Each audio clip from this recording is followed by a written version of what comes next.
10 R&B artists, 10 voices you've heard your whole life, and every single one of them was killed. Looking for love. Not overdoses, not plane crashes, not illness, killed by strangers, by lovers, by police, by family. Some of these names are on your shelf right now, some you've never heard, and in most of these cases, nobody ever went to prison for it. Number 10, Jannie Pought, The Bobbits. This belongs to a woman who helped invent the girl group and then died on a sidewalk in New Jersey while a stranger walked away. Her name was Jannie Pought. In 1955, she and 4 other girls from East Harlem were singing in the Glee Club at PS 109. Ages 11 to 13, they called themselves the Harlem Queens, and they started working Apollo amateur nights. By 1957, they were the Bobbits, signed to Atlantic, and they had written a song about a school teacher they could not stand.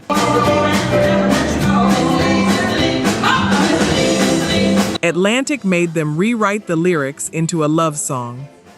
That record was Mr. Lee. Here's the part most people don't know. It went to number 6 pop and spent 4 weeks at number 1 R&B, making them the first girl group in history to do both.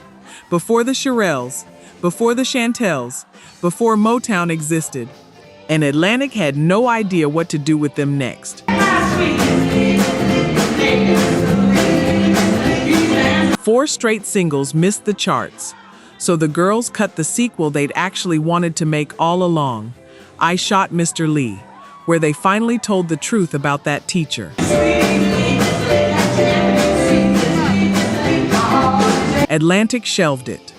So they took it to another label and cut it again, and it started climbing, which forced Atlantic to rush out their own buried version to compete with them, their own label competing against them.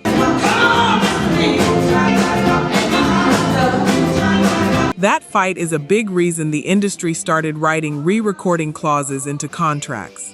The Bobbits changed the business twice and got paid for neither.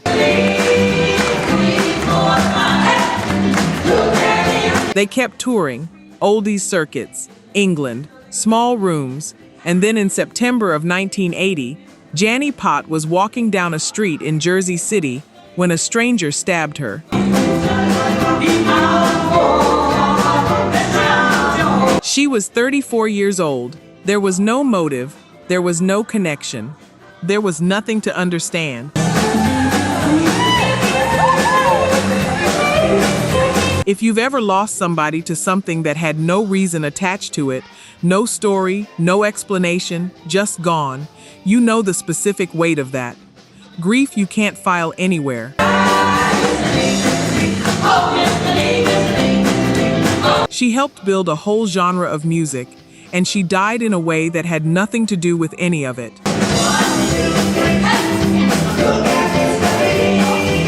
Number 9, Cornell Gunter, The Coasters. You know Cornell Gunter's voice, even if you've never known his name. That soaring high tenor on Yakety Yak, on Charlie Brown, on Poison Ivy, Come Up Through the Flares. He'd been around the early Platters, and when he joined the Coasters in the late 50s, he became the sound, sitting on top of those Lieber and Stoller records. If you've ever heard Yakety Yak come on at a cookout and watch 3 generations sing the same line at the same time, that's him up there. And here's what he'd finally gotten. In 1987, the Coasters were inducted into the Rock and Roll Hall of Fame, the first vocal group ever inducted. Gunter was 50. He was living in Las Vegas, leading his own touring group, putting a comeback together. Witnesses told police he'd been arguing with a man from the driver's seat. He was 53. No one has ever been charged. But stay with me, because this is where it stops being one tragedy and starts being something. Was not the first coaster to be murdered. 10 years earlier, in 1980, another member of the group named Nathaniel Buster Wilson, the deep bass voice underneath those same hits, disappeared from Las Vegas. His body was found more than a month later in a canyon in California. The man convicted of killing him was the group's own manager, who'd been running a stolen check scheme and was afraid Wilson was about to go to the police. Same group, same city. Two members killed a decade apart. The Coasters made records about lawnmowers and nagging parents and getting your allowance cut off. Silly, perfect, joyful records. And behind them, this. Sometimes the happiest music in the world is made by people carrying things you'd never guess. Talk. Only 9% of you are subscribed. That hurts. We're spending hours digging through archives, fact-checking every detail, bringing these stories back to life. And if you're watching this far, you clearly care. So hit subscribe. It's free and takes 2 seconds.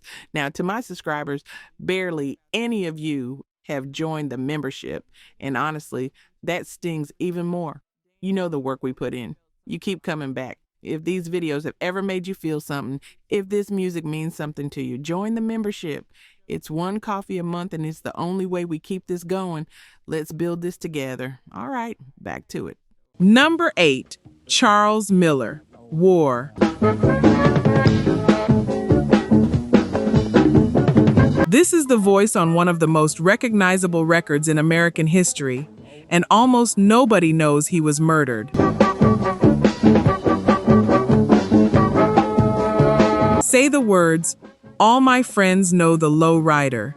You just heard a voice in your head, deep, amused, unhurried. That's Charles Miller. With me, take a little trip, take a little trip. He played saxophone and flute for War, and he sang lead on Low Rider, which topped the R&B chart in 1975. He's credited by most accounts as the driving force behind writing it. Rider is a real goer. Before War, he'd done sessions with Ray Charles Band and played with Senor Soul. A football injury at Long Beach City College is what pushed him fully into music. That's the whole hinge. A bad knee and we get one of the greatest riffs ever recorded. And here's what gets me about this one.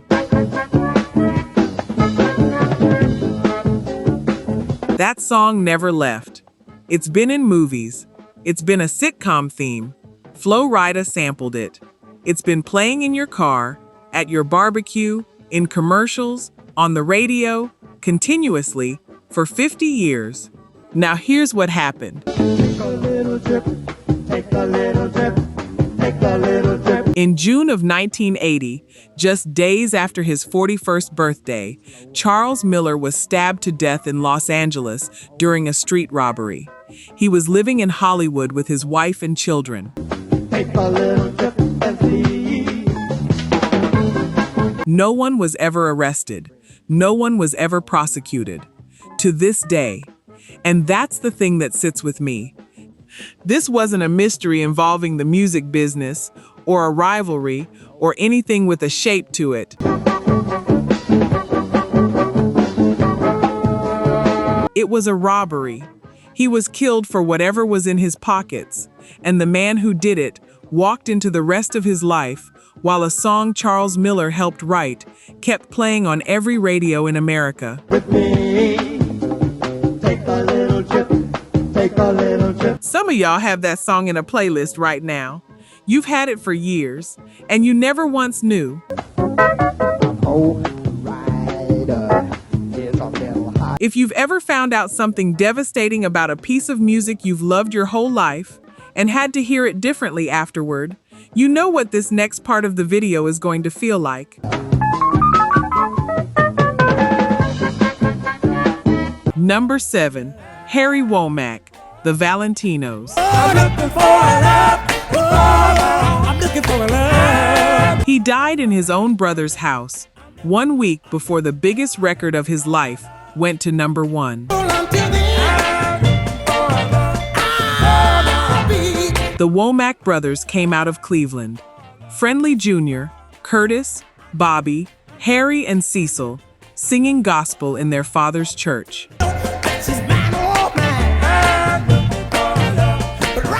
In 1956, a man saw them perform and told them he'd help them. That man was Sam Cooke. Remember that. We'll come back to him. Cooke signed them to his own label, renamed them the Valentinos, and pushed them out of gospel and into R&B. Harry sang tenor and played bass. Searching everywhere, and I'm looking. They gave the world Looking for a Love in 1962, and It's All Over Now in 1964, which the Rolling Stones then covered and turned into their first UK number one. By the 70s, the brothers were backing Bobby on his solo albums. They'd been on Soul Train, and in January 1974, Bobby put out a remake of Looking for a Love with all his brothers singing behind him, including Harry. Now here's what happened. I'm looking here and there, and I'm searching everywhere, and I'm looking. Harry had been having serious problems with his girlfriend of 5 years. Bobby was heading out on a promotional tour and told Harry to just stay at his house for a while. Get some space. On March 9, 1974, that girlfriend found another woman's clothing in the room where Harry was staying and accused him. The clothing wasn't his. It belonged to a woman Bobby had been seeing. I'm looking for a love. I'm looking for a love. That argument ended with Harry Womack stabbed to death. He was 28. Bobby said later that in their family, a man did not fight a woman. So he didn't fight back. And here's the part I can't get past. Bobby was sitting in a radio station doing an interview promoting that record when he got the call. That record, Looking for a Love, went to #1 R&B and top 10 pop within weeks. Over 2 million copies. The biggest hit those brothers ever sang on together. Harry's voice is on it. He never got to hear what it became. For the rest of his life, more than 40 years, Bobby Womack sang Harry Hippie at every show as a tribute to him. Searching everywhere, and I'm looking. I'd argue we've never fully reckoned with what the Womack family lost that year, but I know some people would tell that story differently. Number 6, Don Myrick, Earth, Wind and Fire. Played the saxophone solo you've been humming since 1979. He was killed by a police officer in his own apartment, and he's buried in an unmarked grave. Don Myrick led the Phoenix Horns, Earth, Wind and Fire's horn section, from 1975 through 1982. Chicago-raised, trained, he was a founding member of the ACM, one of the most serious experimental music collectives in Black American history, and he could turn around and play the most beautiful pop solo you've ever heard.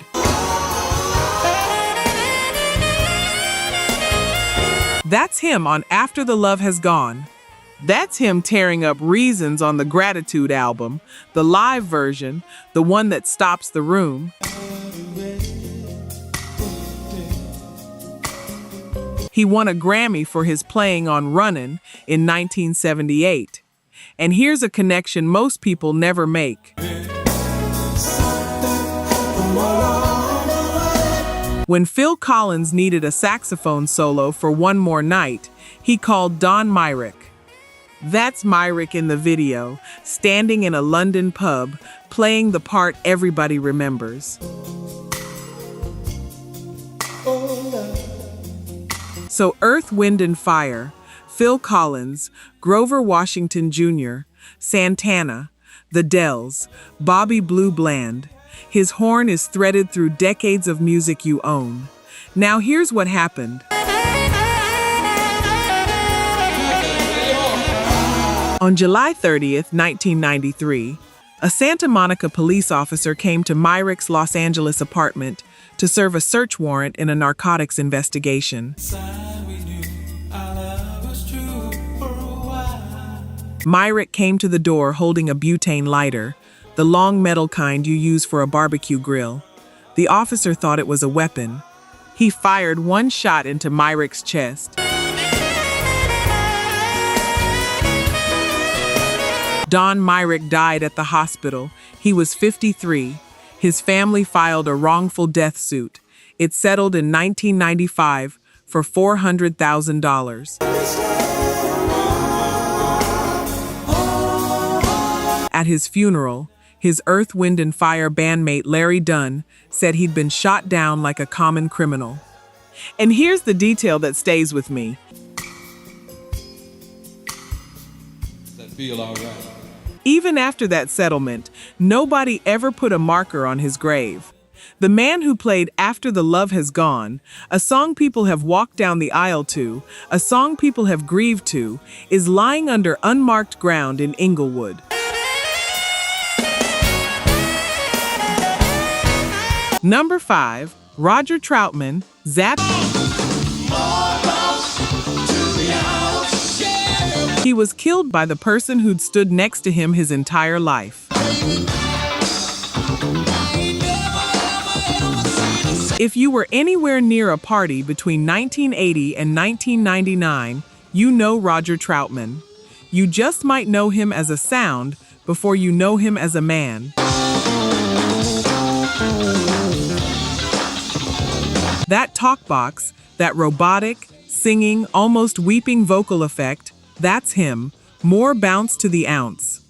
Doo-wah ditty, Computer Love, I Want to Be Your Man, which went to number 1 R&B in 1987.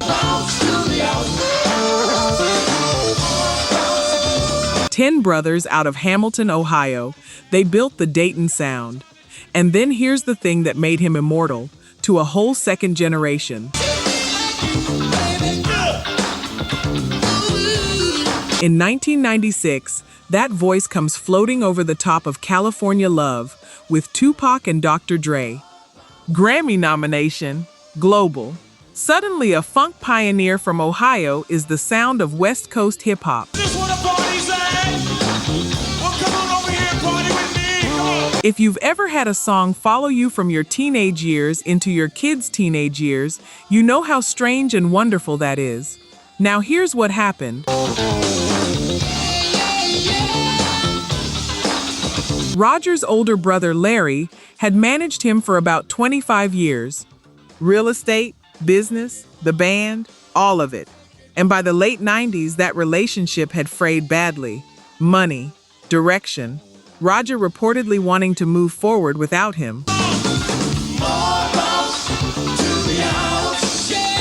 On the morning of April 25, 1999, a Sunday, Roger Troutman was shot multiple times in the alley behind the family's Dayton recording studio. He died at Good Samaritan Hospital. He was 47.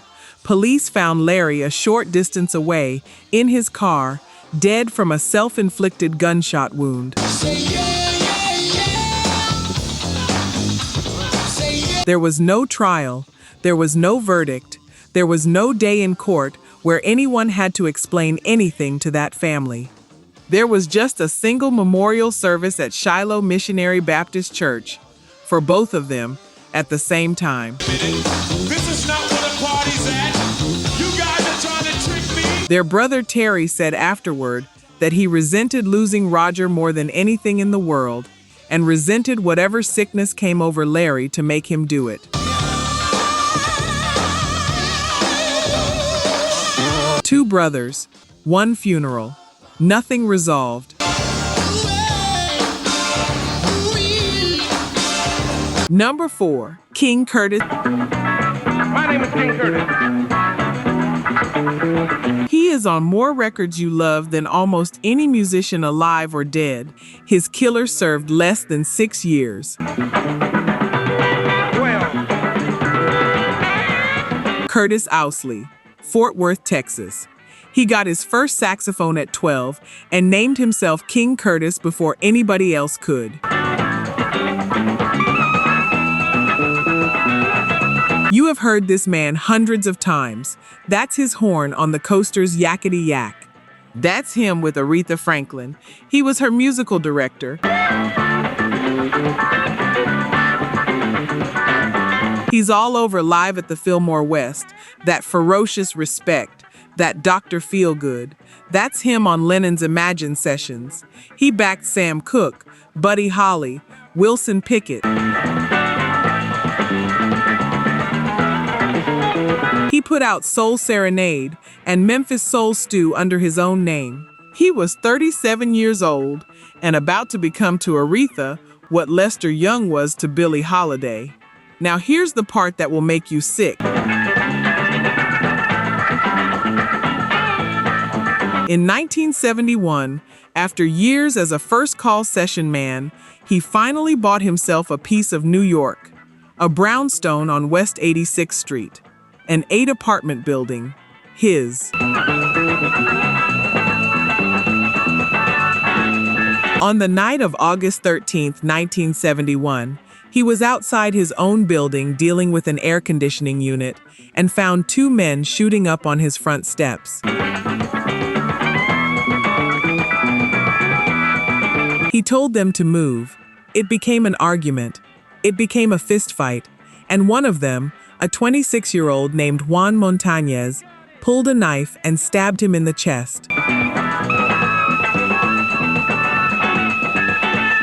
Curtis took the knife away from him and fought back. Both men ended up at Roosevelt Hospital that same night, which is how the police put it together. King Curtis died there less than an hour after it happened. He just recorded live at Montreux that June. He was at the absolute top of his powers. And here's how it ended. Montañez was charged with second-degree murder. In February 1972, he pleaded down to second-degree manslaughter. He got 7 years and served just under 6. 6 years for King Curtis. Aretha sang at his funeral, and every horn player in America knew exactly what had been taken from them. Number 3, Al Jackson Jr., Booker T and the MGs. The drummer on more of your favorite songs than you've ever calculated. He was shot in his own den, and 50 years later, nobody has been arrested. They called Al Jackson Jr. the human timekeeper. He started drumming in his father's band at 5 years old. By 14, he was working with Willie Mitchell around Memphis. In 1962, he became a founding member of Booker T and the MGs, the Stax House Band. Put it this way. If it came out of Memphis in the 60s, that's probably him. Otis Redding's Try a Little Tenderness. Sam and Dave's Hold On, I'm Coming. Green Onions. Wilson Pickett, Albert King, Eddie Floyd, Carla Thomas, and here's the one that gets everybody.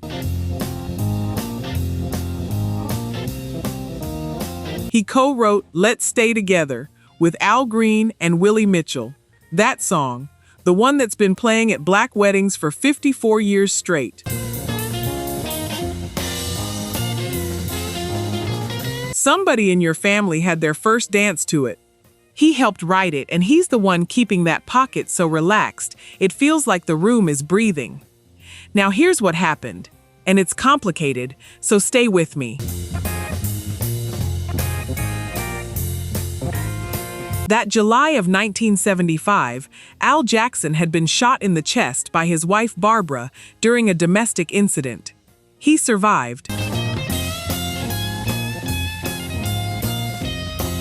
Attempted murder charges against her were dropped when a Memphis judge determined she'd acted in self-defense after he assaulted her. He'd started filing for divorce. Meanwhile, the MGs had just decided to put their individual projects aside and commit 3 full years to a reunion. On September 30th, 1975, Jackson pushed back a Detroit production session so he could watch the Thrilla in Manila on the big screen at the Mid-South Coliseum. He came home after midnight. An intruder was already inside. Barbara had been tied up. Jackson was shot in the back 5 times, and the man took the cash and jewelry off him and left. He was 39. The case has never been solved. No arrest, ever. Every drummer who ever played a backbeat is standing on that man's shoulders, and nobody was ever made to answer for him. Number 2, Sam Cooke. Ever since it's been a long. He is the king of soul. He was shot to death at 33, and 11 days later, the greatest song he ever wrote went out into the world without him. It's gonna come. Oh, yes it will. I don't have to sell you on Sam Cooke. You send me. Cupid. Bring it on home to me. Twisting the night away. Chain Gang. My brother.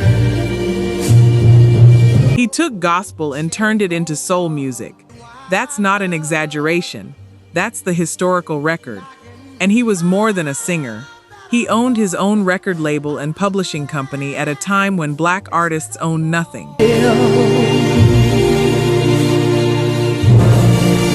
He signed and produced other people, Billy Preston, Johnny Taylor, the Sims Twins, and, as you heard earlier in this video, the Womack brothers. Hang around. It's been a long. When Sam Cooke walked into a room, he was building an industry, not just a career. Now here's what happened, and I'm going to give it to you straight. Just like the river I've been running.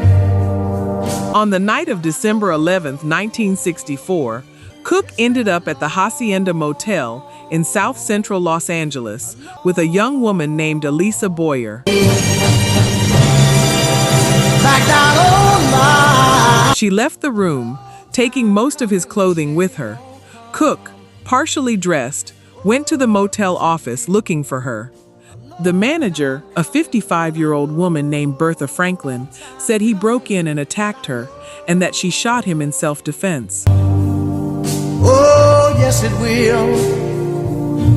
He was hit in the chest. It pierced his heart. He died on the office floor. He was 33 years old. A coroner's jury ruled it justifiable homicide within days. No charges, case closed, and his friends never believed a word of it. It's for long. But now He'd been carrying $5,000 in cash at dinner that night. It was never recovered. His clothes weren't at the scene. Etta James said she saw his body before the funeral and that he looked far worse than any police report described. I think I'm able to carry on. His lawyer was reportedly allowed to ask one question at the inquest. 1. 60 years later, his family still doesn't accept the official story. And whether you do, I'm going to let you sit with that one yourself. What's up there beyond the sky? 200,000 people came out in Los Angeles and Chicago to mourn him. And 11 days after he died, RCA released A Change Is Gonna Come. But I know a change gonna come. It went to number 9 R&B. The civil rights movement took it as an anthem within months. It's now preserved in the Library of Congress. Winds up knocking me. He wrote the most hopeful song in American history and did not live long enough to see any of it arrive. Number 1. Marvin Gaye. He was killed by his own father in his mother's house one day before his 45th birthday with a gun he had given the man himself. You already knew this was coming, but I don't think you know all of it. Marvin Gaye was Motown's most complete artist. How Sweet It Is, I Heard It Through the Grapevine. The Tammy Terrell duets. Then What's Going On in 1971, which he had to fight his own label to release, and which is still on nearly every greatest albums ever list ever assembled. Then Let's Get It On. Then, in 1982, after tax problems and exile in Europe, he came all the way back with Sexual Healing and won his first Grammys. He just finished a tour behind it. He was 44. Here's the foundation underneath all of it. His father, Marvin Gaye Sr., was a minister who beat his children with a severity that people who knew the family have described in detail for decades. Marvin left home at 17. He spent his entire adult life making some of the most tender music ever recorded while carrying that. And here's the detail that I still can't fully process. In late 1983, Marvin gave his father a .38 revolver, a gift, from son to father. On April 1, 1984, at the house in Los Angeles, his parents were arguing over a misplaced insurance letter. Marvin intervened. It turned into a physical fight between father and son. His mother, Alberta, was in the room trying to calm him. His father went and got that revolver and shot him twice. One shot went through his heart.